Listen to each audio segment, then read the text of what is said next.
हम लोग छत्तीसगढ़ के मध्यकालीन इतिहास के अंतर्गत कलचुरी वंश पढ़ रहे हैं हम, जिसके अंतर्गत आज पढ़ेंगे पृथ्वीदेव द्वितीय। पृथ्वीदेव द्वितीय का शासनकाल 1135 से 65 ईस्वी तक रहा। इसके इसके दो इम्पोर्टेंट तथ्य को यहाँ पर लिख लेते हैं। पहला कि इसके सर्वाधिक अभिलेख प्राप्त हुए हैं। रतनपुर कलचुरी शासकों में सर्वाधिक अभिलेख 13 अभिलेख प्राप्त हुए हैं, तो सर्वाधिक अभिलेख। दूसरा, इसके शासनकाल में सर्वाधिक विस्तृत साम्राज्य था, तो सर्वाधिक विस्तृत साम्राज्य।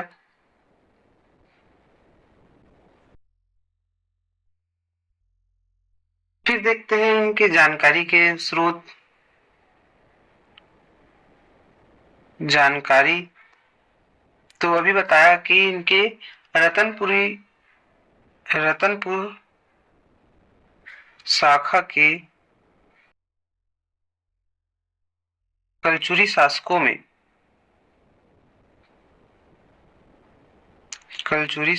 में सर्वाधिक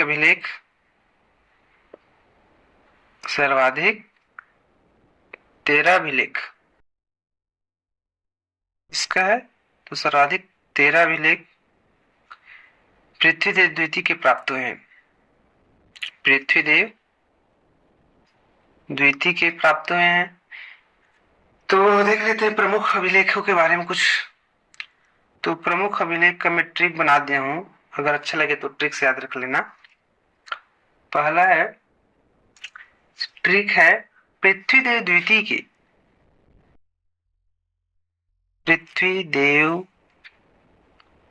द्वितीय के बिलई पृथ्वीदेव द्वितीय के बिलई राजिम में पृथ्वीदेव द्वितीय के बिलई कहा राजिम में कोको खाता है। क्या खाता है? कोको खाता है। ठीक। और दूसरा, तो पृथ्वीदेव द्वितीय के पारा के कुकुर अमोदा घाट में, कहा? अमोदा घाट में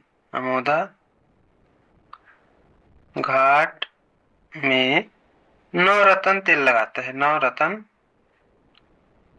लगाता है। ठीक है, एक ही ट्रिक से इतना याद रखोगे तो भी चलेगा, लेकिन मैं जितना दिया था लगभग उसनों को लिख दिया हूँ। तो देखते हैं पृथ्वीदेव द्वितीय से हो जाएगा पृथ्वीदेव द्वितीय, बिलई से हो जाएगा हमला अपना बिलाईगढ़ अभिलेख, राजिम से राजिम अभिलेख, कोको से होगा पहला कोष होगा कोटगढ़ अभिलेख, और दूसरा कोष होगा कोनी अभिलेख। पहला वाला ट्रिक से क्या है? पृथ्वीदेव द्वितीय के बिलई राजिम में कोको खाता है, तो पृथ्वीदेव से पृथ्वीदेव शासक का नाम हो जाएगा। बिलई से बिलाईगढ़, राजिम से राजिम, कोको से पहला कोष से कोटगढ़ और दूसरा कोष से कोनी। फिर पारा से क्या हो जाएगा? पारा गांव। दूसरा ट्रिक के अंतर्गत पारा से पारा गांव, कुकुर से कुगदा, अमोदा से अमोदा, और घाट से घोटिया, और नवरत्न से रतनपुर अभिलेख। इसका जो रतनपुर अभिलेख है वो सबसे अंतिम अभिलेख है, जो 1163 ईस्वी का है। तो शासनकाल 1165 तक रहा, तो 1163 में अपना अंतिम अभिलेख जारी करता है रतनपुर अभिलेख। अब जानकारी के स्रोत के बाद देखते हैं इनके सिक्के।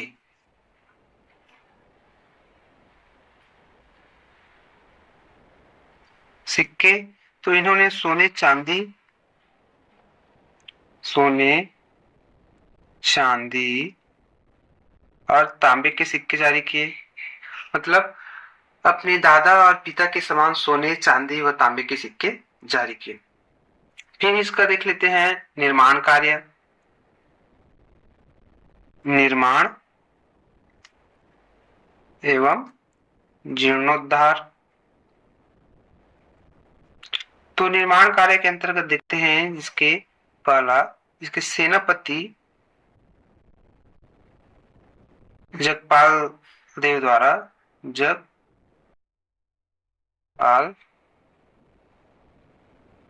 क्या क्या निर्णय किया गया था। तो इसके सेनापति जगपाल देव द्वारा 3 निर्माण कार्य किया गया था। पहला महत्वपूर्ण कार्य था राजीव लोचन मंदिर का जीर्णोद्धार करवाया था। कौन सा मंदिर? राजीव लोचन मंदिर का जीर्णोद्धार। कहाँ है? तो रांची में। और निर्माण किसने करवाया था?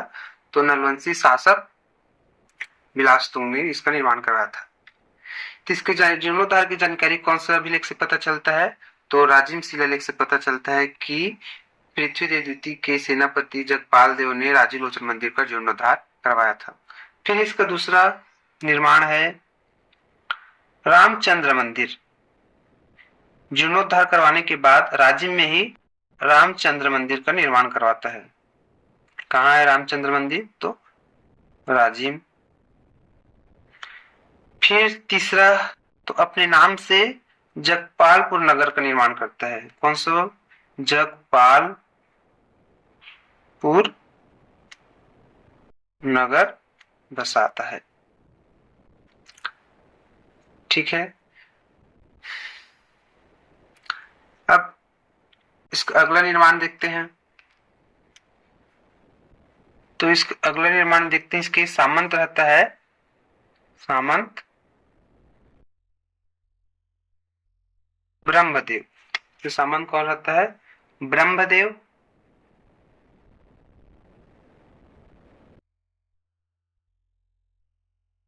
तो इसको सामंत मंदिर निर्माण करवाता है। तो पहला कहाँ? संबलपुर में। संबलपुर में कौन सा मंदिर? तो नरसिंहनाथ का मंदिर। संबलपुर में कौन सा मंदिर? नरसिंह नाथ का मंदिर। और दूसरा नारायणपुर। नारायणपुर कहाँ है? नारायणपुर बलौदा बाजार वाला नारायणपुर। तो बलौदा बाजार वाला नारायणपुर में क्या करवाता है? धुरजरी मंदिर, धुरजरी महादेव मंदिर व डूमर महल का निर्माण करवाता है। कौन सा महल? डूमर महल। फिर इसका दूसरा सामंत रहता है सामंत वल्लभराज।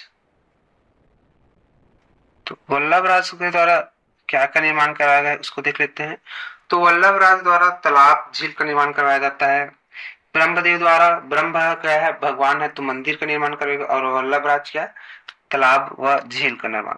तो पहला इसमें देखते हैं, इन्होंने रत्नेश्वर तालाब का निर्माण करवाया था। कौन सा? रत्नेश्वर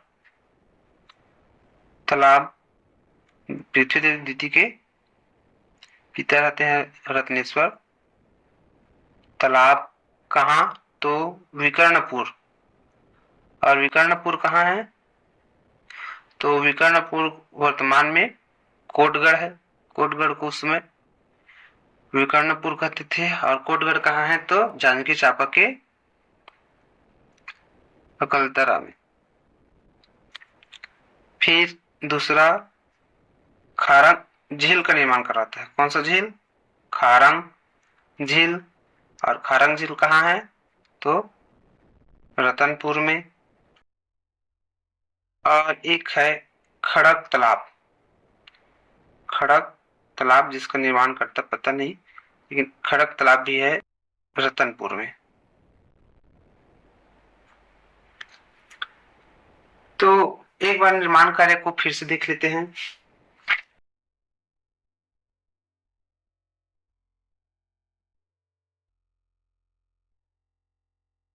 तो अब जितना पढ़ा उसको एक बार फिर से देख लेते हैं। तो देखते हैं, हम लोग पढ़ रहे हैं पृथ्वीदेव द्वितीय। पृथ्वीदेव द्वितीय का शासनकाल रहा 1135 ईस्वी से 65 ईस्वी तक। इसमें दो इम्पोर्टेंट पॉइंट तथ्य देखे हैं कि इसके सर्वाधिक 13 अभिलेख प्राप्त हुए हैं। इसके सर्वाधिक 13 अभिलेख। इसके शासन काल में जो रतनपुर साम्राज्य था वह सर्वाधिक विस्तृत था। फिर जानकारी के स्रोत देखे तो जानकारी स्रोत के देखे कि रतनपुर के कलचुरी शासकों में इसके सर्वाधिक 13 अभिलेख प्राप्त हुए हैं। तो उन 13 अभिलेख में से कुछ प्रमुख अभिलेख के बारे में देखें कि पृथ्वी उसका ट्रिक बनाए हैं। पृथ्वीदेव द्वितीय की बिलाई राजिम में कोको खाता है और उसके पारा के जो कुकुर है अमोदा घाट में नवरत्न तेल लगाता है। पहला क्या, पृथ्वीदेव द्वितीय की बिलाई राजिम में कोको खाता है, पारा के कुकुर अमोदा घाट में नवरत्न तेल लगाता है। तो पृथ्वीदेव से पृथ्वीदेव द्वितीय शासक के बारे में हो गया। बिलई से देखिए इसका बिलईगढ़ अभिलेख है। फिर देखिए इसका राजिम से राजिम, कोको से पहला को से कोटगढ़ और दूसरा को से क्या था, कोनी अभिलेख। फिर दूसरा ट्रिक से क्या होगा, पारा से पारा गांव, कुकुर से कुगदा और अमोदा से अमोदा और घाट से घोटिया। इतना इसके अभिलेख देखे। फिर अभिलेख के बाद हम लोग देखे सिक्के। तो इन्होंने अपने पिता व दादा के समान सोने चांदी व तांबे के सिक्के जारी किए। सिक्के के बाद हम लोग देखे इसके निर्माण एवं जीर्णोद्धार। तो इसके शासन काल में इसके सेनापति जगपाल देव द्वारा राजीलोचन मंदिर का जीर्णोद्धार करवाया है, जो कहाँ है, राजीलोचन मंदिर राजिम में है, जिसका निर्माण नरवंशी शासक बिलास सिंह द्वारा किया गया था। फिर इसकी जानकारी ये देखिए कि राजीलोचन मंदिर का जीर्णोद्धार राजिम शिलालेख से प्राप्त होती है। फिर राजिम शिलालेख के अनुसार ही उन्होंने राजीलोचन मंदिर के जीर्णोद्धार करवाने के पश्चात राम मंदिर का निर्माण करवाता है राजिम में। फिर इसके द्वारा जगपालपुर नगर अपने नाम से जगपालपुर नगर बसाता है। फिर इसके सामंत देखे वल्लभराज और ब्रह्मदेव। तो इसके सामंत जो ब्रह्मदेव है वो मंदिर निर्माण करवाता है। तो संबलपुर में इन्होंने नरसिंहनाथ मंदिर और नारायणपुर में धुरजरी मंदिर, डूमर मंदिर का निर्माण, डूमर महल का निर्माण कराता है। फिर इसका सामंत देखिए वल्लभराज। तो इसके वल्लभराज द्वारा रत्नेश्वर तालाब, विकर्णपुर, कोटगढ़, अकलतरा में निर्माण करवाता है। फिर दूसरा खारंग झील का निर्माण कराता है, जो कहाँ है, रतनपुर में है। अब इसके क्या देख लेते हैं हम लोग, साम्राज्य विस्तार के बारे में। तो चलिए पढ़ते हैं साम्राज्य विस्तार। साम्राज्य विस्तार। तो राजिम शिलालेख के अनुसार, राजिम शिलालेख के अनुसार इसके जो सेनापति रहता है, सेनापति जगतपाल या जगपाल, जगतपाल द्वारा अपने स्वामी पृथ्वीदेव के लिए, पृथ्वीदेव द्वितीय के लिए कुछ क्षेत्र विजित करते हैं। तो उसे हम लोग मैप में थोड़ा सा देख लेते हैं कि जगतपाल द्वारा कौन कौन सा क्षेत्र विजित किया गया था। तो छोटा सा छत्तीसगढ़ का मैप बना लेते हैं। जगतपाल द्वारा, सेनापति जगतपाल द्वारा अपने स्वामी पृथ्वीदेव द्वितीय के लिए विजित क्षेत्र। विजित क्षेत्र का नाम याद रखने की जरूरत भी नहीं है, लेकिन पढ़ लेते हैं। चलिए देखते हैं। तो पहला कौन सा है, तो पहला है सरहागढ़ क्षेत्र। पहला पहला ही सरगढ़ है, पहला सहरागढ़, सॉरी गढ़ है सरहरागढ़। सरहरागढ़ कहाँ, तो वर्तमान का सारंगढ़। सरहरागढ़ वर्तमान का सारंगढ़। फिर दूसरा, तो ये गरियाबंद में कांदा डोंगर, कांदा डोंगर और यही बिंद्रा नवागढ़, बिंद्रा नवागढ़ क्षेत्र। धमतरी में भी दो जगह, पहला मेचका, मेचका वर्तमान का सिहावा, और दूसरा वही धमतरी में ही कुसुम भोग। कौन सा? कुसुम भोग, धमतरी।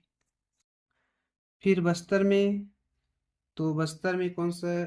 तो बस्तर में ये भ्रमरकोट, भ्रमर वज्र, सॉरी भ्रमर वज्र। और कांके में कांकर्ण, कांकर कांकर्ण। ये है जगतपाल द्वारा विजित क्षेत्र।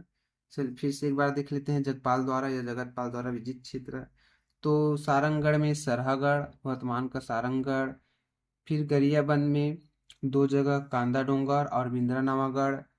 धमतरी में दो जगह मेचका कुसुमभोग। फिर बस्तर, और बस्तर के बाद कांकेर में कांकर्ण है। कांकेर में कौन सा जगह? कांकर है या कांकर्ण है। अब देखते हैं इसका विजय अभियान, पृथ्वीदेव द्वारा विजित, पृथ्वीदेव द्वारा विजय अभियान। पृथ्वीराज द्वितीय के विजय अभियान। तो पृथ्वीराज द्वितीय दो विजय अभियान किया रहता है। पहला चक्रकोट बस्तर। तो पृथ्वीदेव द्वितीय ने छिंदंग नागवंशी शासक कन्हरदेव को पराजित करता है। पृथ्वीदेव द्वितीय चक्रकोट के छिंदंग नागवंशी शासक कन्हरदेव को पराजित करता है। और दूसरा है उड़ीसा के गंगवंशीय शासक जटेश्वर माधुका मारणव को। ब्रह्मदेव के साथ मिलकर उड़ीसा के गंगवंशीय शासक जटेश्वर माधुका मारणव, जो किसका पुत्र रहता है? अनंत वर्मा चोड़गंग के पुत्र को पराजित कर देता है। ये था पृथ्वीराज द्वितीय। ब्रह्म